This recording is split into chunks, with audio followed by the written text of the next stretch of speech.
Assalamualaikum warahmatullahi wabarakatuh. Kami dari kelompok 3 ingin memperkenalkan diri. Perkenalkan, nama saya Muhammad Syarif bin Baibsyam, NIT 2341440. Saya Multazam, NIT 2341443. NIT 2341442. Dan saya Muhammad Taufikur Rahman, NIT 2341441. Nah, di video kali ini saya bersama teman-teman saya akan menjelaskan tentang bagian-bagian peta serta fungsinya.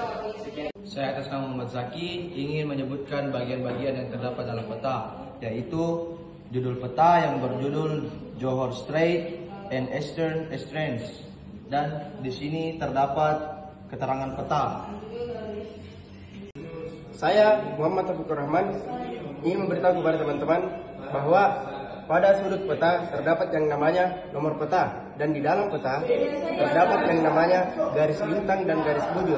Yang dimana garis bujur adalah garis hayal yang ditarik dari ujung kutub utara sampai ujung kutub selatan, digunakan untuk menentukan lokasi di bumi pada globe atau peta.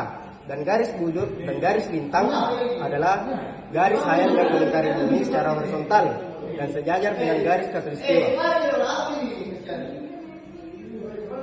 Kali ini saya akan menjelaskan mawar pedoman. Jadi mawar pedoman itu fungsinya untuk penentuan arah haluan kapal. Kemudian di bawah ada di sini ada notis tumeren. Jadi notis tumeren adalah pengetahuan yang diterbitkan untuk memberikan informasi penting terkait keselamatan pelayaran.